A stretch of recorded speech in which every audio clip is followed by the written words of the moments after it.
Health Regulations Emergency Committee on Ebola in the Democratic Republic of Congo. I'm very pleased to have with us today the chair of the Emergency Committee, Professor Robert Steffen. Also, of course, our Director General, Dr. Tedros Adhanom Ghebreyesus. And at his side today, Dr. Michael Ryan, Executive Director for the WHO Health Emergencies Program. The meeting started, the Emergency Committee meeting started today at 12 o'clock Geneva time. We're now happy to announce the results of this meeting, the recommendations to WHO by the chair of the committee. The statement and the recommendations will be sent out immediately after the announcement is being made. Then we'll go through the various announcements and declarations, and afterwards we're ready, of course, to take questions. Professor Steffen, please go ahead. Thank you and good evening. The Ebola emergency meeting has today advised the Director General to declare a public health emergency of international concern, a FIC. What does that mean? This is still a regional emergency and by no way a global threat. And why this change of opinion? Despite the collective effort and particularly a tremendous support by both the government of the Democratic Republic of Congo and the commitment of the people fighting in the field against Ebola, also despite significant improvement in many places in a tremendously complex situation, now, first, there is concern about spread of Ebola from Goma, the getaway, even though so far no cases were newly infected in this city. Two, there is disappointment that there has been a recurrence of intense transmission in Beni, so that the geographical expansion is now some 500 kilometers. Four, the fight is ongoing for a full year now. And lastly, the assassination of 2 Ebola workers demonstrates the continued risk to responders due to security situation. Let me underline that the FIC is not declared as a reflection on a suboptimal performance of those active in the field, for instance the response teams or the government of the DRC. The rationale is to better cope with the volatile characteristics of this outbreak. The strategy is not to be changed. We need to intensify the actions, also to become more proactive. In declaring a FIC, the committee put utmost emphasis that this should not interfere with travel and trade more than needed. As per Article 2 of the International Health Regulations, all actions must be commensurate. Explicitly, there should be no closure of borders by any of the neighboring countries of the DRC or anywhere else, because that would have a terrible impact on the economy of the affected regions. Such impact would likely to have negative consequences on the fight against the outbreak. The committee re-emphasized the recommendations issued during earlier emergency committee meetings and also during the 2014-16 outbreak in West Africa. Among the most important, preparedness must be enhanced in neighboring countries. So far, there is insufficient support for these complex actions. The list of all the recommendations you will find in your handouts. Finally, the committee is concerned that resources have become a limiting factor in technical assistance. Increasingly, there is lack of staff and of financial support. There must be more engagement by the global community to end this outbreak. Thank you. Professor Steffen, thank you very much. Over you, Director General. Thank you. Thank you, Professor Stefan, and good evening everyone in the room and everyone online. And thank you, Professor Stefan, once again for your leadership of the Emergency Committee, as well as all members of the committee and the advisors and those who made presentations during today's deliberations. As you know, over the weekend, a man from Butembo took a bus to Goma, a city of 2 million people on the border with Rwanda, and the gateway to the rest of DRC and the world. On his arrival in Goma, the man, a pastor, visited a health center where he was diagnosed with Ebola. He has since died. Separately, last Thursday, a woman with Ebola symptoms from DRC crossed the border to buy fish at a market in Uganda. On Friday, she was diagnosed with Ebola and treated in DRC. She too has died. Although there is no evidence yet of local transmission in either Goma or Uganda, these two events represent a concerning geographical expansion of the virus. As a result of this concern for potential further spread, the committee recommended that I declare the outbreak a public health emergency of international concern, FIC, and I have accepted that advice. Our risk assessment remains that the risk of spread in DRC and the region remains very high, and the risk of spread outside the region remains low. I have also accepted the committee's recommendations for DRC, its neighbors, and all countries, which you can read in the statement. In particular, I emphasize that WHO does not recommend any restrictions on travel or trade, which, rather than stopping Ebola, can actually hamper the fight. Closing borders could have disastrous consequences for the lives and livelihoods of the people who cross the border every day for trade, education, or to visit relatives.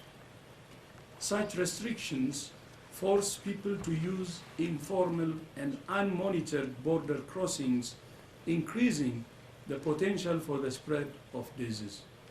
They will also serve no useful purpose.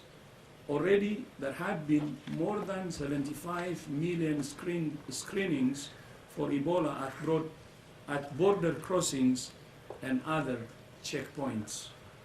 We call on all countries, companies, and individuals to support DRC by respecting those recommendations. Now is the time for the international community to stand in solidarity with the people of the Democratic Republic of Congo, not to impose punitive and counterproductive restrictions that will only serve to isolate them. The government of DRC is showing exceptional transparency in sharing information every single day. It was the DRC government which informed Uganda about the family with Ebola that crossed the border last month. It was the government of DRC that informed the international community immediately last week that there was a case in Goma. The government of DRC is doing everything it can. They need the support of the international community. I stress this. The government of DRC is doing everything it can. They need the support of the international community. That includes its financial support. As we said very clearly after the last emergency committee meeting, a FIC is not for fundraising. It's for preventing the international spread of the disease. WHO is not aware of any donor that has withheld funding because a FIC had not been declared. But if that was the excuse, it can no longer be used. We are now finalizing the fourth strategic response plan for this outbreak, which will outline the resources needed for the next phase of the response.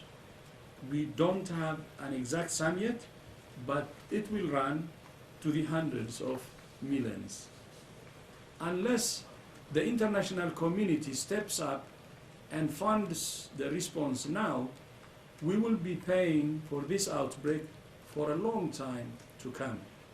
Finally, I want to commend the government of the DRC for its commitment and cooperation, and to His Excellency, the President, who has visited the affected areas and has formed an interministerial committee to ensure the whole government is focused on the response. I also want to honor the hundreds of responders from the government, partners, and our own staff who, as we speak, are putting themselves in harm's way to serve others. More than ever, they need our support. I thank you. Dr. Tedros, Professor Stefan, thank you very much for your elaborations. We will now take questions from the journalists. We will start with 3 questions from the room. And in this meantime, those who are online, if you type 01 on your touchpad, you can get into the queue for questions. We'll start from the room. Thomas Reuters, please. A question about vaccines. You mentioned at the end of the report the recommendation that WHO can do what it can Very front. Right, I'll start again. Tom Miles from Reuters. A question about vaccines. You mentioned in the report that you want all WHO member states and manufacturers to do all they can to increase supplies of the Merck vaccine, including working with contract manufacturing organisations. If you could elaborate on what that means, please. And also, what about the other vaccines? Johnson & Johnson's vaccine seems to be kind of effectively blocked if a country will not allow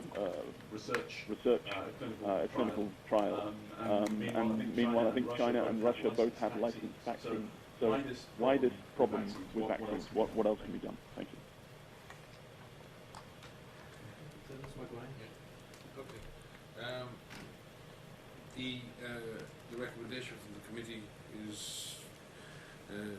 is encouraging WHO to work with our member states and manufacturers, as you said, to number one, it recognises the increased production from the Merck company and doubling production for 2020, but also recognises that we have a gap with vaccine and there is limitation of supply. We wouldn't have been involved in adjusted doses if we had adequate supplies of vaccine available right now.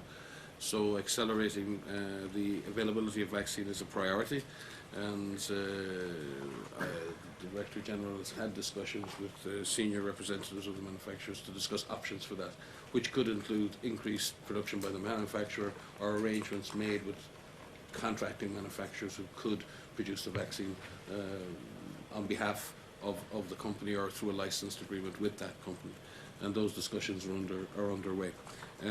With regard to the other vaccines, the SAGE has recommended the introduction of a second vaccine, and WHO still supports the introduction of a second vaccine, subject to the approvals of national regulatory and ethical committees. And we have worked very closely with the J&J consortium on planning for the introduction of that vaccine, as that vaccine was considered through the dossier review by WHO to be the most likely candidate to be deployable in the field in an effective manner in a real time and at the scale and amount that will be needed. Those discussions are underway with the Ministry of Health and with the principal investigator, INRB, in country. And yes, the Ministry has expressed concerns about introducing a second vaccine, which are mainly around the issues of confusion in the local population. We're working through those issues about where and when the vaccine could be used and which protocol it will be used under. But just to state for the record, WHO still supports the introduction of a second vaccine in line with the SAGE recommendations, but subject to the appropriate national approvals. Thank you very much. For those who cannot see it right now, this was Dr. Mike Ryan, Executive Director for WHO Health Emergency Program. Another question from AFP here in the room. Jamie Keaton, please. AP. I'm sorry, AP.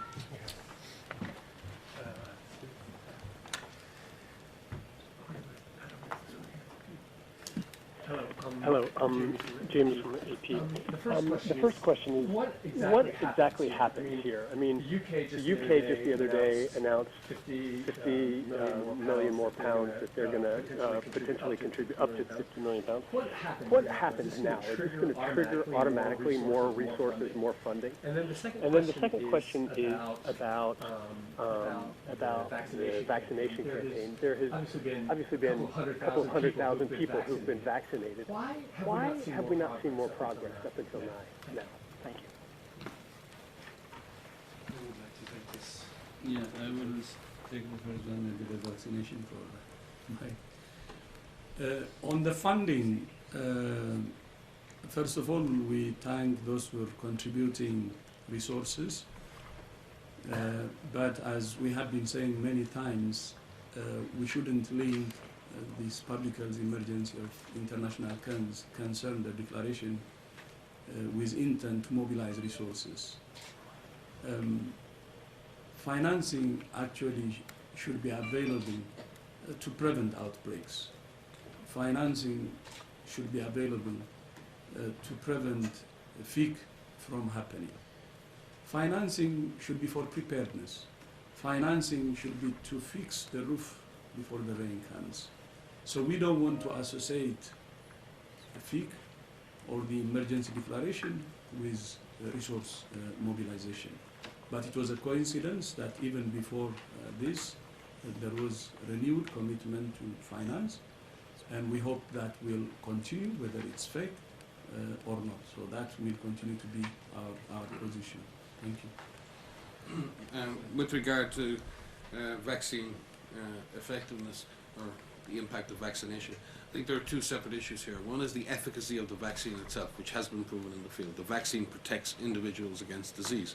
The other issue is what proportion of people who need the vaccine are getting the vaccine, which is about, are we detecting every case? Are we detecting those cases in time? Are we starting vaccination in the context in time? So this response and all responses still rely on the core shoe leather surveillance, detection, community engagement, community acceptance, and many other factors. So vaccination can only be completely effective in the context of an effective surveillance operation within an accepting community. A huge amount of work is ongoing to improve our surveillance performance, and as you've seen under the leadership of UNICEF, to improve and deepen community engagement and acceptance. With the three together, I believe we are making progress, and we've, in the last 5 to 6 weeks, we've seen the highest number of rings started in the shortest time since the beginning of the outbreak. So we're making significant operational progress, but notwithstanding the new risks that have been detailed by the Emergency Committee. Thank you. Thank you very much. We take the third from the room. John Sarkostas, please.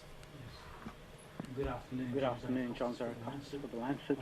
My question is to Dr. Ryan. Can you elaborate a little bit on the need for a second vaccine? And you suggested strongly Johnson & Johnson.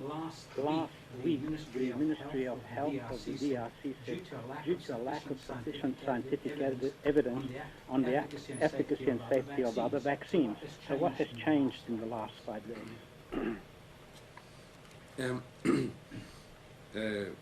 Nothing has changed. I think the Ministry of Health in Congo have looked at the proposed protocols. They have concerns regarding the introduction of the vaccine, that vaccine into the epidemic zones. They still remain open to the design of studies that will allow the vaccine to be deployed in the field and used in areas not yet affected by the epidemic. We believe there is still the possibility to create that opportunity, and we're working very closely with both the government of DRC and the technical partners in the consortium to find a solution that will allow the vaccine to be deployed according to the recommendations of SAGE. Thank you very much, Dr. McRyan. Now we're ready to go into the lines, and thank you all for standing by for so long already. The first on my list is Helen Branswell from STAT, so please go ahead, Helen. Hello. Thank you very much. This is a question for Dr. Tedros. Dr. Tedros, during countries have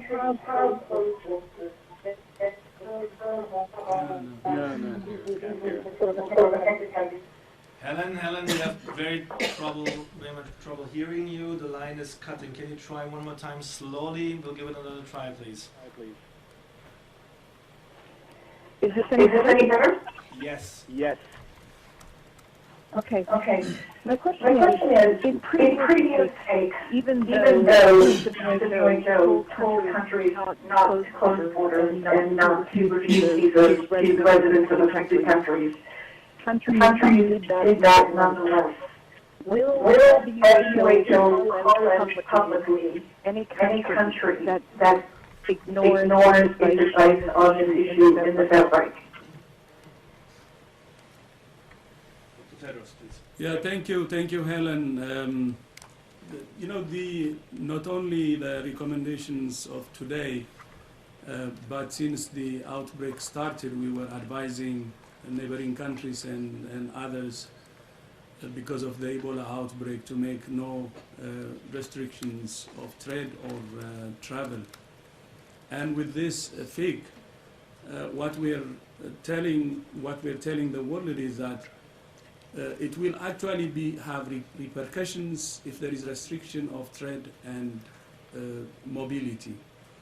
And it's actually through open door policy we can control the outbreak better. And I said it earlier, the government is actually leading and also cooperating.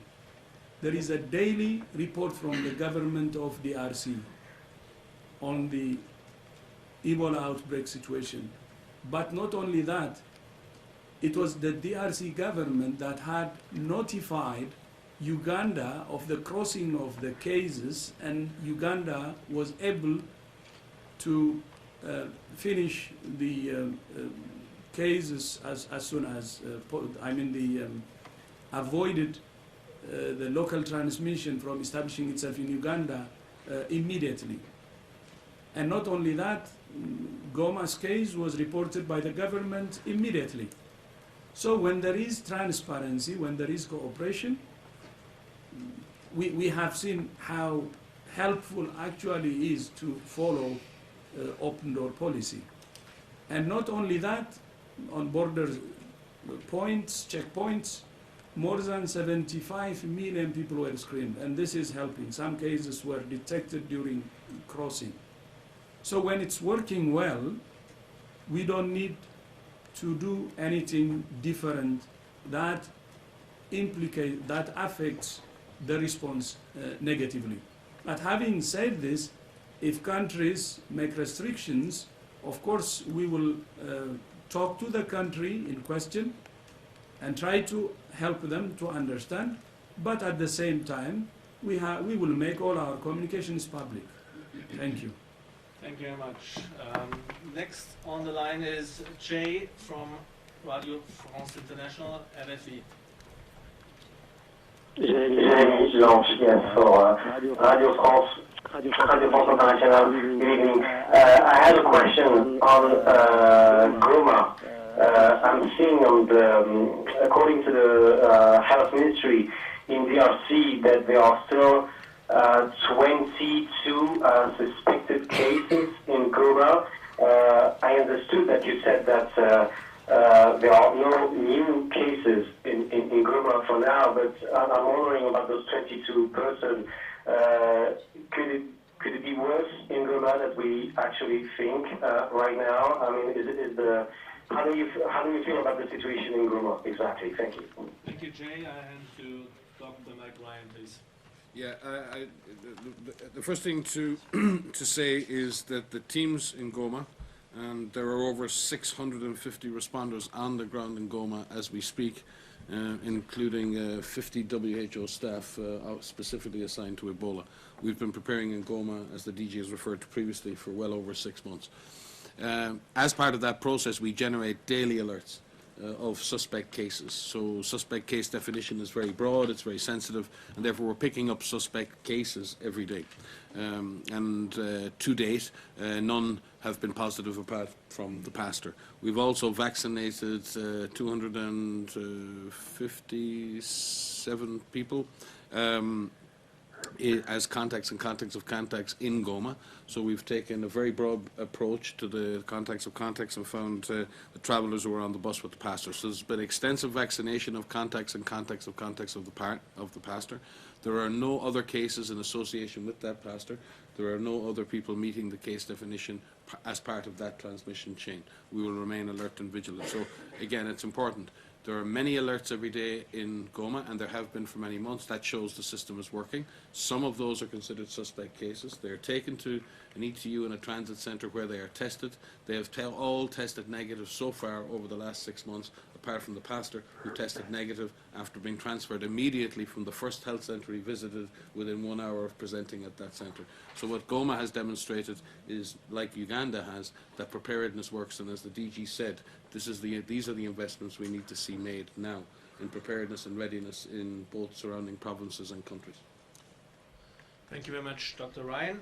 And we'll go now to number 3 is Catherine Fiancon from France 24. Catherine, please go ahead. Yes, thank you, Christian. This is a question addressed not only to Dr. Tedros but to the experts here. Dr. Tedros said during the last meeting which took place in the Palais 2 days ago, that he wanted not only to contain the outbreak but to put an end of it and reach a zero case. So is this declaration of public emergency a way to alert the international community? And could he and you, gentlemen, be more precise about how many hundreds of millions you would need to do so? And also, do you have ideas about the quantity of vaccines that would be needed? Thank you very much. There are a couple of questions in there. Dr. Ryan, please, you want to start? Okay. In terms of the costings for the response, as I said, the public health operations part of the costing, which is the core public health operation, will cost, has been costed in excess of $233 million. But those figures are being finalized and tweaked at the moment. So we're talking in that range. So that's the number on that. It was difficult to understand the first part of your question. I think we're struggling here to understand the precision on your question. I just wonder if you could just repeat the core part of your question. Yes. Yes, I will repeat. Dr. Tedros said that it was important not only to contain the outbreak, but to reach zero cases. So now that you've less or more contained the outbreak for many months, is that appeal declaration a way to ask the international community to help you reach zero cases? Yes, the ultimate goal is zero case. Of course, it's confined now, the outbreak is confined in the 2 provinces of Ituri and North Kivu, but with a very high risk of spread to neighboring provinces and also regionally. So our aim is to finish this outbreak, and our aim is actually zero. Thank you very much. We move on to the next online. That's Laurie Garrett, please. Go ahead. Thank you very much. If you already addressed this, I apologize. It's been extremely hard to hear what you're saying over very loud electronic noise on the line. My question concerns exactly how much to date have you received, not promised, but actually received, from the World Bank? And do you think that now that you're declaring a fight, the World Bank will finally release its pandemic fund for your use? Thank you, Laurie. Dr. Ryan. WHO has to date received $6.5 million from the World Bank, but other agencies have received funds through the Pandemic Emergency Fund cash window. There was, so far, to my knowledge, $20 million has been released by the Pandemic Emergency Fund cash window, of which has been divided 6.5 million for WHO and 13.5 million for UNICEF. The World Bank, though, has been working with the government on reallocation of existing IDA funds at country level, but you'd have to follow up with them to get the exact numbers. Thank you very much, Laurie, and apologies for a bad line. It's we're not sure where this would come from. It seems to be clear somewhere else. We go to the next question, and this might be the last for today. If we have no further, that's Damien from the Quotidien du Médecin. Damien, yes, can you hear me? Yes. Yes. Okay. Thank you very much. So my question will concern the violence that we observe in the region, the violence that have a big threat for your action against the epidemic. I was wondering, what do you think can be done to reduce the level of violence in this area? Do you think that the government of Republic Democratic of Congo has the capacity to restore stability and security in this area? And if not, do you personally think that you may or the government may ask the help from other countries like the African Union, for example? Thank you very much. Okay, I guess this is another question for Dr. Ryan. I think it was more for Dr. Tedros. Well, I'm happy to take it. Yes.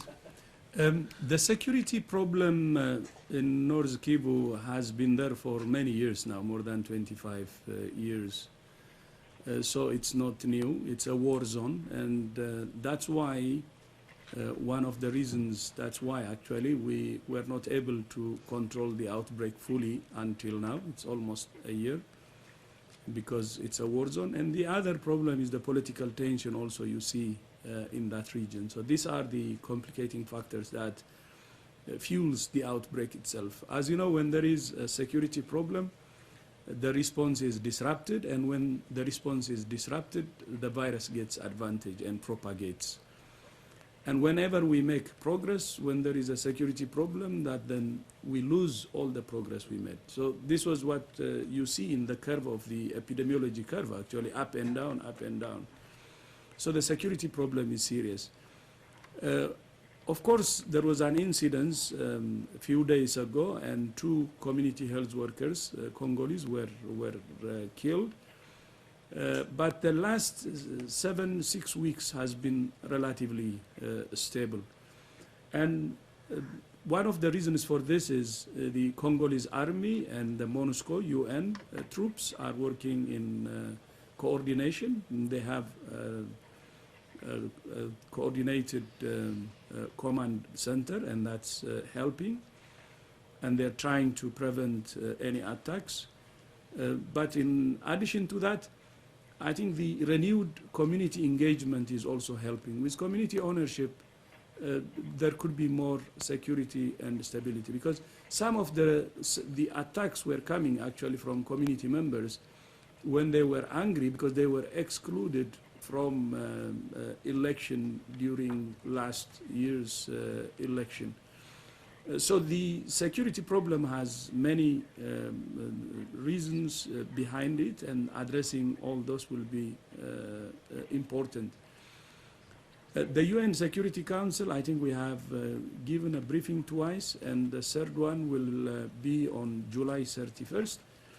And especially with regard to security, we will expect the support of the UN Security Council, because this is a chronic problem that will need the attention of the international community.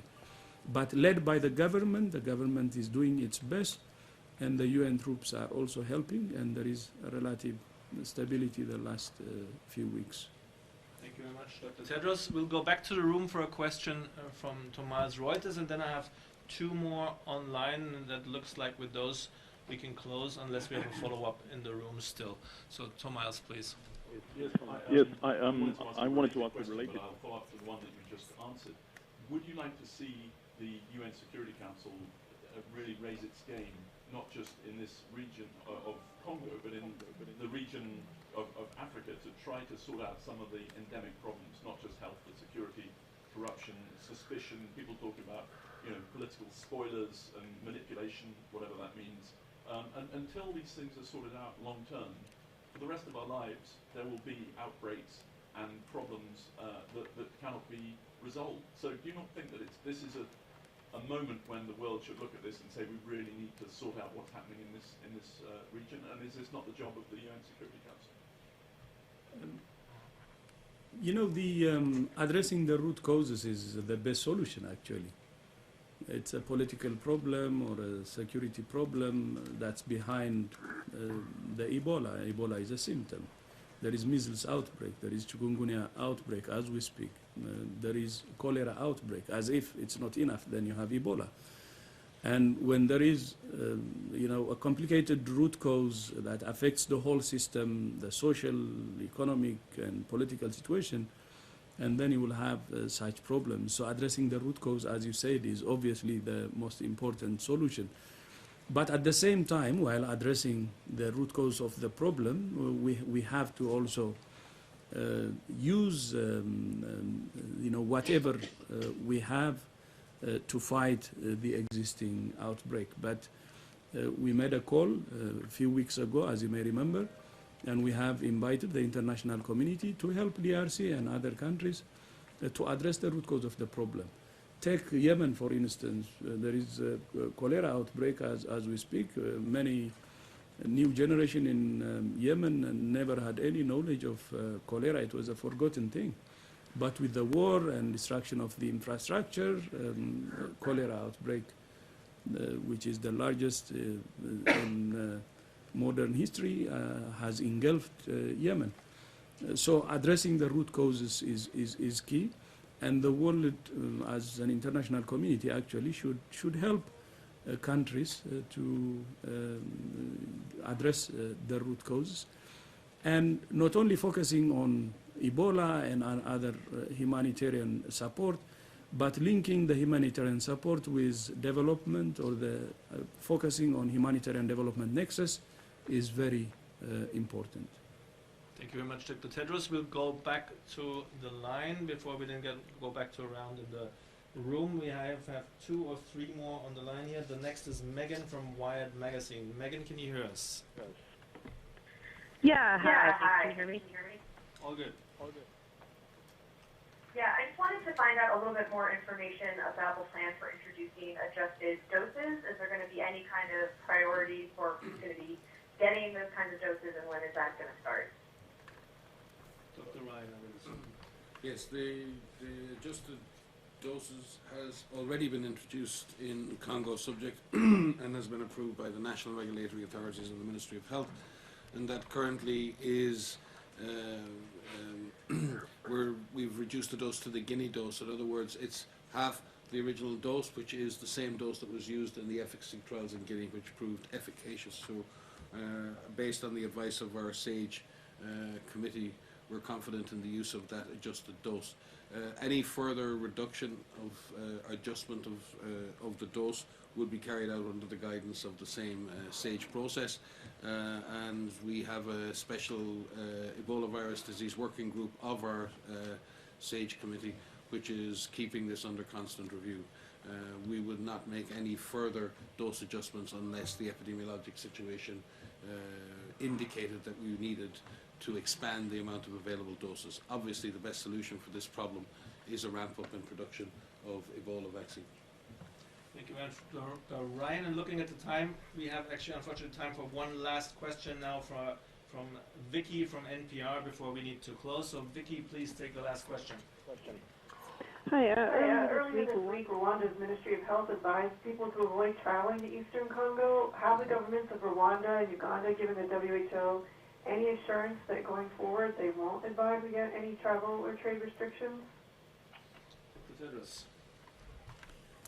What I know is Rwanda and Uganda have been cooperating actually, because both sides of the border, the same families, and that's their principle, to keep them to stay together. It's actually the same family on both sides of the border, and that's what we know both in Rwanda and Uganda, and we know and we hope that will continue.